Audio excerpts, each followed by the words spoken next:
Cadenas de Markov en tiempo continuo. Bueno, vamos a revisar cadenas de Markov en tiempo continuo. En este caso lo que estamos modelando son una variable aleatoria que se indexa a través de un tiempo, en este caso. Y ese tiempo, como estamos trabajando en un caso continuo, va a ser perteneciente a los reales. Es decir, partimos en el 0 si quieren, y ese tiempo se extiende de forma continua hasta el infinito. Para cada tiempo de esta línea de tiempo, nosotros vamos a tener que esta variable aleatoria, bueno, toma algún valor, que en este caso podemos decir genéricamente que pertenece a los naturales, o si quieren en verdad puede ser a un subconjunto de los naturales, ¿sí? Básicamente esto significa que hay una cantidad de estados, puede ser incluso infinita, pero que podemos indexar a los números naturales. Por ejemplo, nosotros podríamos tener estados que no necesariamente representen algo numérico, como podría ser, por ejemplo, que esté soleado o nublado, por dar un ejemplo, que de hecho vamos a trabajar más adelante. Yo perfectamente puedo decir que esto, no sé, van a ser mi estado 1 y 2. Entonces, como puedo representar este sistema, que era un sistema de clima, como un sistema con estados numéricos, indexado a los naturales, entonces puedo decir genéricamente que esto lo puedo hacer con cualquier grupo de estados que se me presente en un problema. Bueno, como estamos en el caso continuo, tenemos esta unidad de tiempo continua y vamos a plantear la condición de Markov un poco más generalizada a caso continuo. Básicamente es esto de acá, y en pocas palabras lo que nos quiere decir es que, bueno, la probabilidad de estar en un estado ya en un determinado tiempo, siendo que, bueno, acá los I sub k, acá hay que explicar un poquito la notación. Estos sub k son todos los, si quieren, cambios de estado que se han ido realizando.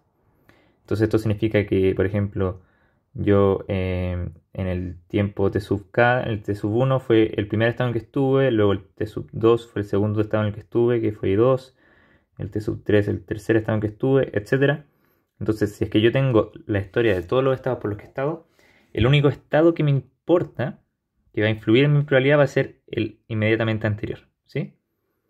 Es decir, en este proceso, en esta cadena de Markov tiempo continuo, no va a importar los estados que visité antes del n-1. Si es que yo estoy viendo cuál va a ser mi estado como mi próximo estado. Es decir, toda la historia previa no afecta, toda la historia previa, si quieren, estos cada K, no afecta la probabilidad del siguiente estado al que voy a ir.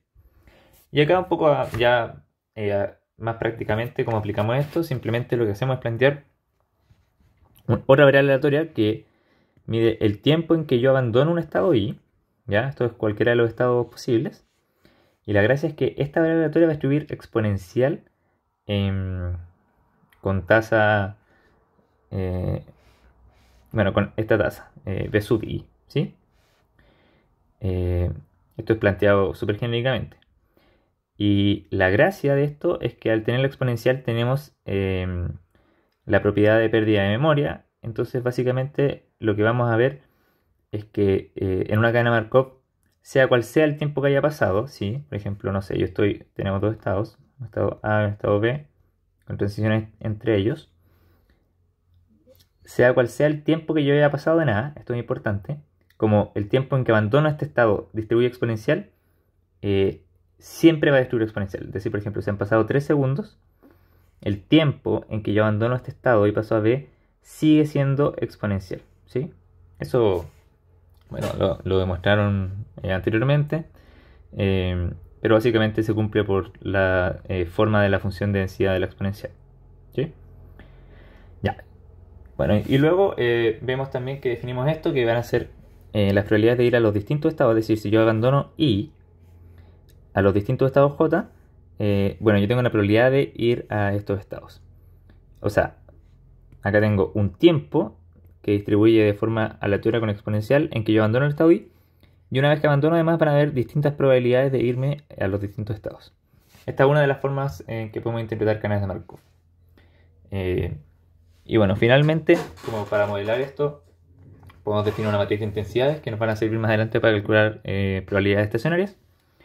donde tenemos que, bueno, para todos los estados distintos, planteamos simplemente si quieren esto es como una especie de tasa de transición, como la tasa con la que yo abandono el estado I multiplicado por la probabilidad de ir del estado I a J. Esa es mi tasa de transición desde I a J. Y luego definimos esto para un tema de cálculo de probabilidades estacionarias, que para todos los, bueno, la diagonal de la matriz va a ser simplemente la tasa de salida de ese estado, pero con un signo menos. Y esto va a ser simplemente para plantear las ecuaciones de probabilidades estacionarias de una forma más sencilla. Ya, entonces, tras ese pequeño resumen, pasamos a un pequeño ejemplo, un ejercicio, que es el siguiente. Bueno, nos dicen acá que tenemos Chile-Guay, que es un país tropical, donde el clima es bastante inestable. Entonces, bueno, como hemos visto antes, la gracia acá es que podemos modelar distintas cosas, y en este caso, un ejemplo va a ser modelar temas de clima. Entonces, lo que nos dicen es que tenemos 3 climas posibles. Bueno, acá no está funcionando mucho el... A ver, pongamos otro color.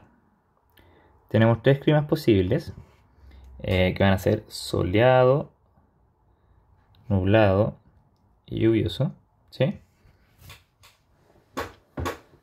Y acá nos plantean algunas transiciones. Cuando el clima está soleado, este se mantendrá así durante un tiempo distribuido exponencial con tasa lambda sub s, tras el cual el clima pasa a estar nublado. Es decir, de soleado siempre pasa a nublado. Cuando el clima está nublado, este se mantendrá así durante un tiempo distribuido con tasa lambda sub n de nublado, tras el cual pasa a estar soleado con probabilidad p, o sea, vuelve a estar soleado. O también puedo pasar a estar lluvioso con probabilidad 1 menos p. Y finalmente, cuando el clima está lluvioso, este se mantiene así durante un tiempo distribuido exponencial con tasa lambda sub L, tal cual con probabilidad Q pasa a estar nublado y probabilidad 1 menos Q se despeja instantáneamente. Esto es una exageración quizá, pero por efectos de transiciones entre estados y modelar con cadena Markov, lo que estamos viendo, se despeja inmediatamente. Y bueno, si quieren, acá aparece un arco iris o algo por el estilo. Y lo que nos piden básicamente es modelar este clima como una cadena Markov. Entonces lo primero que vamos a hacer va a ser dibujar un grafo asociado, que es bueno, una de las formas más sencillas de representar estas cadenas de Markov. Entonces tenemos 3 estados, ¿sí? Lo vamos a dibujar acá. Bueno, tenemos soleado, tenemos nublado. Acá vamos a usar distintos colores un poco para identificarnos mejor. Y lluvioso, ¿sí? Entonces, bueno, tenemos el estado soleado, ahí podemos dejarle un solcito. El estado nublado, donde hay nubes. Y el estado lluvioso, donde caen gotas de agua. Ya. Y la verdad es que tenemos distintas transiciones, pero además tenemos probabilidades asociadas. Entonces lo más simple es cuando tenemos un clima soleado, vemos que siempre pasamos al estado nublado, y esto ocurre según una tasa distribuida con exponencial con tasa lambda sub s. Entonces el grafo que uno dibuja simplemente va a ser las tasas de transiciones entre los distintos estados. Básicamente lo que estamos haciendo es imponer las transiciones que son mayores a 0 de esto de acá, es decir, de los Q sub y J. Esto es lo que estamos haciendo en el grafo. Bueno, luego para el caso de nublado vemos que abandonamos con tasa lambda sub n, pero podemos tanto pasar a estar soleado como lluvioso. Entonces yo paso a estar soleado con tasa lambda sub n, pero como ocurre con probabilidad p, multiplico esta tasa por p. Y el otro caso es cuando pasa a estar lluvioso, donde se multiplica por 1 menos p, que es el caso contrario. Y bueno, cuando está lluvioso, yo paso a un clima nublado nuevamente con una probabilidad Q. Y esto ocurre según una tasa lambda sub L, ¿sí?, de lluvioso. Y finalmente paso a estar soleado con la misma tasa, pero ahora esto ocurre con una probabilidad 1 menos Q. La interpretación de esto es, por ejemplo, yo estoy en el estado lluvioso, ¿sí? O sea que mi clima en mi país está lluvioso. Y en algún momento se gatilla este tiempo que distribuye exponencial con tasa lambda sub L. Cuando esto se gatilla, recién ahí, esta es una forma de interpretarlo, ocurren dos cosas. Puede pasar que con probabilidad Q el clima pasa a estar nublado, o probabilidad 1 menos Q este pasa a estar soleado. Otra interpretación que a veces se le da a cadenas de Markov en tiempo continuo es que existen dos tasas de transición distintas, que son estas de acá. Yo puedo pensar que simultáneamente hay dos variables exponenciales. Puedo tener una variable algo así como en la que paso de lluvioso a nublado y en la que paso de lluvioso a soleado, que tienen distribuciones distintas. En el fondo, pensemos, no sé, pongámosle esto una especie de así. Y imaginemos que esta distribuye exponencial con tasa este es de lluvioso nublado, así que lambda L por Q. Y esta distribuye exponencial lambda L por 1 menos Q. Bueno, otra forma de interpretar este tema de la cadena Markov es pensar que estas dos variables aleatorias exponenciales están compitiendo entre sí. Y lo que nosotros básicamente es que obtenemos el mínimo entre estas dos variables aleatorias exponenciales, que son una carrera de exponenciales, y eso va a determinar a cuál de estos dos estados me voy, ¿sí? Estas dos interpretaciones son equivalentes y básicamente significan lo mismo, pero son dos formas de entender lo que estaba pasando en el fondo en este proceso. Entonces, básicamente, si uno llegara a dibujar esto, en el fondo lo que tendríamos, para que lo entendamos incluso un poquito mejor, es que nosotros tenemos esta línea de tiempo, ¿sí? Que parte en cero, si quieren, y se extiende, bueno, hasta infinito, hasta un tiempo t. Y voy a tener, bueno, yo puedo tener un estado inicial, quizás esto parte soleado, y se empiezan a gatillar tiempos en los que hay transiciones. Entonces quizás, no sé, en el tiempo 3 yo paso quizás hasta nublado porque es mi única transición posible. Después quizás en el tiempo 5 vuelve a estar soleado. Bueno, como esto es continuo, no sé, ponemos acá 6,5, quizás después de soleado de nuevo pasa a estar nublado. Y en el tiempo 8 pasa a estar lluvioso, por dar un ejemplo.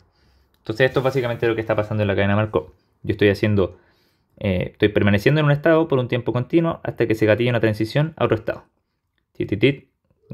Transición a otro estado, transición a otro estado, y bueno, por ejemplo de nublado hay una transición a otro estado donde este estado podría haber sido tanto lluvioso como soleado. Esa es básicamente la idea de lo que está pasando. Bueno, luego nos piden dibujar la matriz de intensidades, representarla, y esto simplemente va a ser escribir esto mismo pero como una matriz.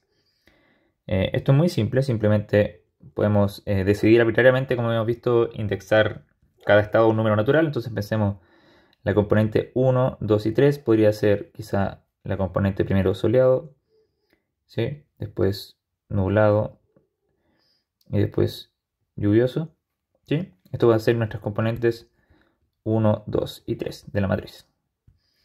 Entonces, bueno, esta va a ser una matriz donde tengo quizá un poquito más grande, no sé qué tan grande necesitamos que sea. 1, 2 y 3. Entonces, acá simplemente lo que tenemos que hacer es escribir estas mismas transiciones que acabamos de dibujar en el grafo. Entonces, por ejemplo, de soleado a nublado, transiciono con tasa lambda S. De nublado a lluvioso con tasa lambda N por 1 menos P. Y de nublado a soleado con tasa lambda N por P.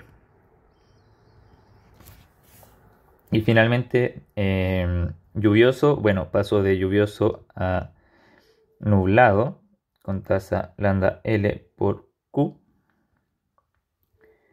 Lambda L por Q. Y a soleado con tasa lambda L por 1 menos Q. ¿Sí?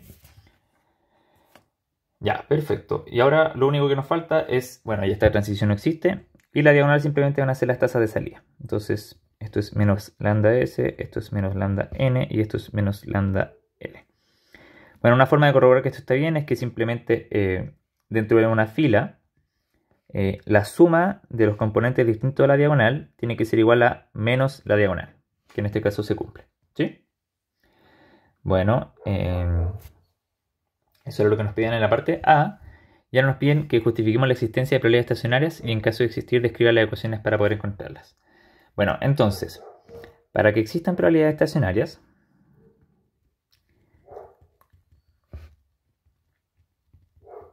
¿qué se tiene que cumplir? Bueno, en este caso, Probabilidad estacionaria significa que, dado una condición inicial, uno a veces no sabe exactamente la distribución de probabilidades, no necesariamente converge algo, pero una vez que pasa mucho tiempo, ¿sí? Que tenemos, no sé, que este tiempo empieza a tender a infinito, el tiempo que yo paso en cada estado empieza a converger a un número. Y ese tiempo, esa fracción de tiempo, son las probabilidades estacionarias. Básicamente esa es la interpretación. Bueno, y en este caso lo que necesitamos es que tengamos una cadena recurrente y finita. ¿Sí? Bueno, acá entendamos bien esto. De hecho, podríamos acá borrar para que esto quede más claro. Si es que yo tengo una cadena, si mi cadena es recurrente, bueno, si quieren, tiene una única clase recurrente, tiene una única clase recurrente, y estados finitos, es decir, hay un número finito de estados, entonces hay probabilidades estacionarias, ¿sí? Bueno, acá recalcar que esto no significa que si no se cumple esta condición, ¿ya? No significa que si no se cumple esta condición de arriba, no hay probabilidades estacionarias, ¿ya? Para cadenas infinitas hay que corroborar que el sistema tiene solución, pero en el caso de que tenemos un sistema finito, simplemente podemos decir que hay probabilidades estacionarias. No necesitamos corroborar condiciones. Y bueno, en verdad eso es todo lo que necesitamos. En este caso se cumple porque si se fijan tenemos una única clase recurrente, es decir, yo nunca voy a abandonar este set de tres estados, siempre voy a estar moviéndome entre soleado, nublado y lluvioso. No hay, por ejemplo, un cuarto estado al que yo me vaya y no sé, me quede en él. Ese podría ser un ejemplo en que no haya probabilidades estacionarias.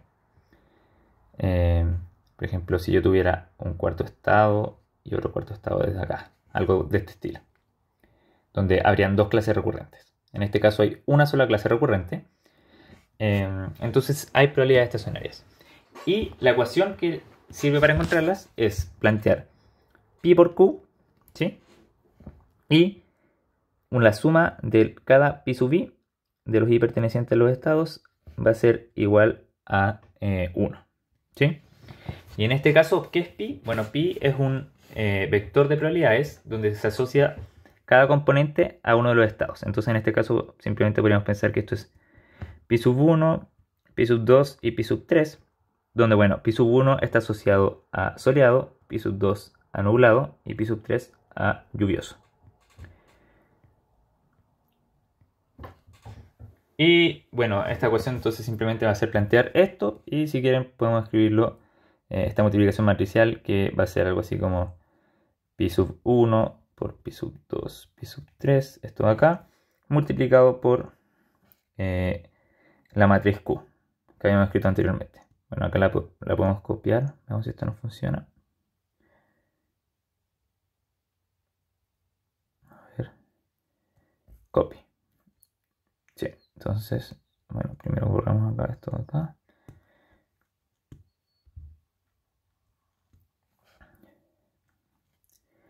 Y esto tiene que ser igual a 0. Entonces, si uno resuelve este sistema de ecuaciones, debería encontrar las probabilidades estacionarias. Vamos a escribir las ecuaciones para que veamos un poco cómo se hace, ¿sí? Pero no las vamos a resolver. Solo las vamos a plantear. Entonces, lo que hace acá es uno multiplicar filas por columnas, ¿sí? Multiplicación matricial. Y en general, bueno, la gracia es que acá como tenemos este menos, siempre nos va a quedar un término a la derecha y otro término a la izquierda, ¿sí? Entonces, bueno, si uno plantea esto, le queda algo así como pi sub 1 por menos lambda s más pi sub 2 por lambda n por p más pi sub l por 1 menos q, ¿sí? Esa es nuestra primera ecuación, igual 0. Y la gracia es que acá yo este término lo puedo pasar hacia la derecha, entonces nos queda algo así, como pi sub 1 por lambda s. Y si se fijan es como una especie de ecuación de flujo, es decir, tenemos una salida del sistema y una, perdón, esos son como salidas si quieren del sistema, o sea, desde este estado, y estas son entradas, ¿sí? Esa es como la interpretación, ¿ya? Como que en el fondo estas son las tasas con las que yo salgo desde el estado 1 hacia los distintos estados. Y estas son las tasas con las que yo entro desde el estado 2 al estado 1 y con las que entro del estado 3 al estado 1. Entonces es como una salida igual a entrada. Bueno, y también ahí puedo escribir todas las otras ecuaciones. Escribámoslas un poquito más rápido. Nos va a quedar algo así como pi sub 1 por lambda n. Ah, no, perdón, estoy haciendo la segunda. Pi sub 1 por lambda s más pi sub 3 por lambda L por Q va a ser igual a pi sub 2 por lambda N. Y la tercera ecuación, bueno, multiplicamos esta fila por esta columna y nos queda pi sub 3 por lambda N por 1 menos P es igual a pi sub 2 por lambda N. Perdón, pi sub acá me confundí. Esto es pi sub 2 y esto es pi sub 3. Ahora sí. Por lambda L. Y finalmente la última ecuación que va a ser pi sub 1 más pi sub 2 más pi sub 3 igual 0. Entonces si yo resuelvo este sistema de ecuaciones, básicamente lo que voy a encontrar es el vector de probabilidades estacionarias, que es esto acá, que básicamente me va a indicar cuál es la fracción del tiempo en el largo plazo que paso en cada uno de los estados. ¿Sí? Ya, perfecto. Y ahora la última pregunta. Nos preguntan, considere que son las 11 de la mañana y está lloviendo desde las 7 de la mañana. ¿Cuál es el tiempo esperado en que dejará de llover? Bueno, acá un poco la gracia de esta pregunta es un poco una pregunta trampa. Como tenemos una variable aleatoria exponencial, básicamente no nos importa que esté lloviendo desde las 7 de la mañana. Todo ese tiempo ya pasó. Y en el fondo la variable sigue distribuyendo exponencial. Entonces, por pérdida de memoria, ¿sí? De la exponencial, por pérdida de memoria de la exponencial, esta sigue distribuyendo exponencial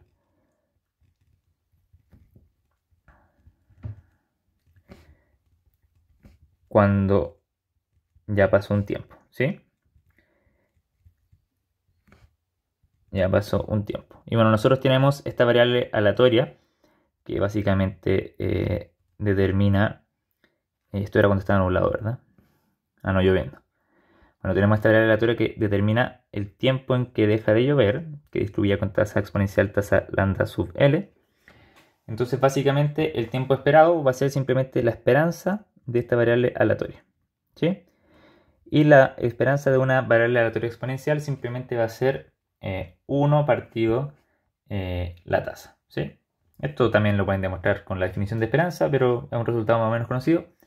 Y bueno, con eso terminamos el ejemplo. Ojalá les haya servido para entender un poco de cadenas de Markov.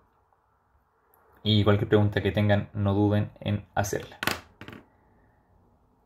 Entonces ahora tenemos